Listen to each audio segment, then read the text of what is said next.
সবাইকে জানাচ্ছি শুভেচ্ছা ও স্বাগত।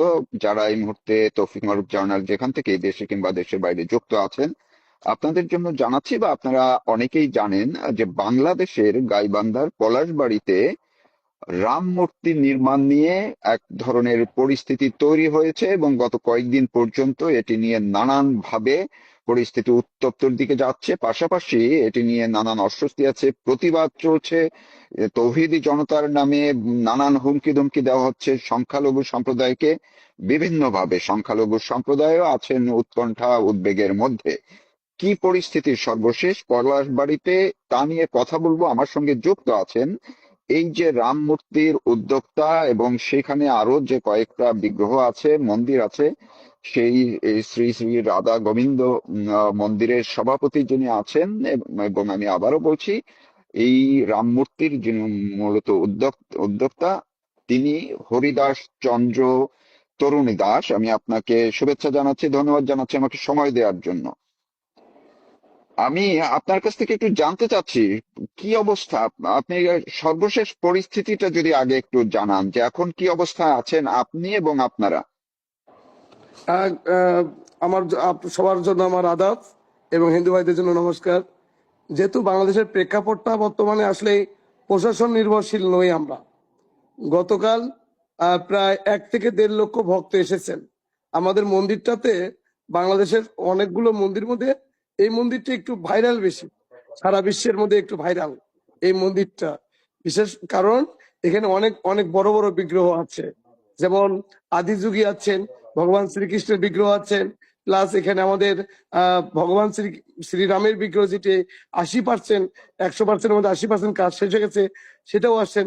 তো আসলে যখন আমি উদ্বোধন করি তখন কিন্তু 2 মাস আগে থেকে প্রচার করে আসছিলাম ফেসবুকে। এখনো দেখবেন আমার যে আইডিটা, ওখানেও কিন্তু উল্লেখ করা আছে যে বিশ্বের সবচেয়ে বড় বিগ্রহ হচ্ছে আমরা সনাতনীরা জেগে ওঠার জন্য যে মূল মন্ত্র, যে মন্দির, সেটার মধ্য দিয়ে।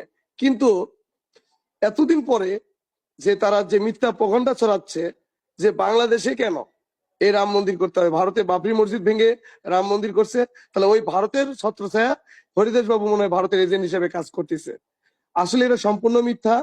আমি গোয়েন্দা সংস্থাকে বলেছি, কালকে তারা মানববন্ধন করেছে, বলেছে হরিদাস বাবুকে অ্যারেস্ট করতে হবে, রাম মন্দির সরায় ফেলতে হবে, এবং যে ভগবান শ্রীকৃষ্ণের যে আরেকটা বিগ্রহ আছে 53 ফিট, সেটা সরাইতে হবে, এবং শিব মন্দির সরাইতে হবে। তো আসলে যেহেতু এটা খোলা জায়গা না, রংপুরের প্রবেশদ্বার না, আমাদের মেইন রোড থেকে 1.5 কিলোমিটার দূরে, আপনি যদি মন্দিরে প্রবেশ না করেন তাহলে আপনি এই বিগ্রহগুলো দেখতে পারবেন না। আর যখন আমি কাজ করি, সকল মুসলমান ভাই, হিন্দু ভাই নিয়ে একটা মিটিং করেছি। সেই মিটিং এ সবাই বলেছে যে আপনার ধর্ম আপনি পালন করবেন, আমার ধর্ম আমরা পালন করব। সেখানে সবাই সম্মতি দিয়েছে। তাহলে আজকে কেন এই পরিবেশ পরিস্থিতির মধ্যে আমরা আতঙ্কের জীবন যাপন পার করতেছি? কারা এই যে আপনি বললেন যে এটি যখন আপনি নির্মাণের উদ্যোগ নিয়েছিলেন তখন হিন্দু মুসলমান সব সম্প্রদায়ের সবাইকে নিয়ে, কমিউনিটিদের নিয়ে আপনি মিটিং করেছেন, তাহলে এখন বাধা দিচ্ছে কারা? যারা বাধা দিচ্ছে তারা কারা? অ্যাকচুয়ালি দেখুন, কিছুদিন আগে থেকে আমার নামে বিভিন্ন প্রতারণা বলেন, বিভিন্ন ভাবে আমাকে নিয়ে ট্রল শুরু করে দিছে অনলাইন প্ল্যাটফর্ম কিছু তৌহিদি জনতা। আসলে অ্যাকচুয়ালি তৌহিদি জনতা যে এগুলো ছড়াচ্ছে, মূল উদ্দেশ্য হচ্ছে তারা এই মন্দিরটাকে ভেঙে ফেলবে। আপনার ইতিমধ্যে দেখেছেন অনেক কন্টেন্ট ক্রিয়েটার বলেন, অনেক ভিডিও বলেন যে মন্দির উড়াই দেব, ঢাকার থেকে গিয়ে গাইবান্ধায় গিয়ে মন্দির উড়াই দেব। ইতিমধ্যে গতকাল আমার এক ভক্তকে তারা মারছে, প্রচন্ড মারা মারছে। আমরা পুলিশ পাঠাতে পাঠাতেই ওনারা চলে গেছেন। এখন এরা কারা? আসলে এখন পর্যন্ত ঢাকার থেকে কেউ আসে নাই, বা চিটাগাং থেকেও কেউ আসে নাই এই মারামারি করার জন্য। আমার পলাশবাড়ির মধ্যে কিছু লোক আছে এবং তাদের ইন্ধনে সারা বিশ্বের এটার প্রভাব চলতেছে। আপনার এই যে রাম মন্দির, রাম মূর্তি আপনি উদ্যোগ নিলেন, এইটা আপনি বলছেন বারবারই যে এটা অনেক বড় এবং এরকমটা নাই কোথাও। যখন আপনি এটা উদ্যোগটা নিয়েছেন, অনেকে আমি আরেকটা জায়গায় দেখলাম যে এর আপনি নিজেই বলেছেন টাকা পয়সা কিভাবে সংগ্রহ হচ্ছে, নির্মাণ ব্যয় কিভাবে করছেন। অন্যদিকে যারা আন্দোলন করছে, অর্থাৎ এটি ভাঙার পক্ষে যারা, তারা মানববন্ধন থেকে আপনার বিরুদ্ধে নানান অভিযোগ তুলেছে। তো এই মূর্তিটার আসলে বৈশিষ্ট্য কি? আপনি বলছিলেন অনেক বড়, বৈশিষ্ট্য আলাদা কোনো বৈশিষ্ট্য আছে কিনা বা অন্য জায়গার চেয়ে, সেটা যদি একটু শোনান আপনি। আচ্ছা, একটু কথা ক্লিয়ার করি। যেহেতু আমরা বাংলাদেশে কিন্তু সংখ্যালঘু হিসেবেই আমরা কিন্তু পরিস্থিতি লাভ করে আছি, এটা আপনাকে মানতে হবে। জি। কথায় কথায় কিন্তু আমরা সংখ্যালঘু, কিন্তু ভারতের যখন আমরা তীর্থস্থান করতে যাই, সেখানে কিন্তু রাম মন্দির দেখতে যাই, বিভিন্ন মন্দির দেখতে চাই। আমরাও তো হিন্দু, আমাদেরও তো ভেতর হিন্দুত্ববাদী আছে। এইটা প্রকাশ করার জন্য আমরা যখন চিন্তা করলাম যে না, ভারতের চেয়েও আমরা সুন্দর, অনেক সুন্দর একটা রাম বিগ্রহ করব। এটার একটা বৈশিষ্ট্য হচ্ছে, এইটা এই মন্দিরে 144টি মন্দির আছে, 144টি, যেটি মানে বড় বড় বিগ্রহগুলো নিয়ে স্থাপন। এবং এটার যে পরিবেশটা ভারতের অনেকগুলো মন্দির চেয়েও একটু ডিফারেন্ট। পুরো আপনার এলাকাটা কতটুকু?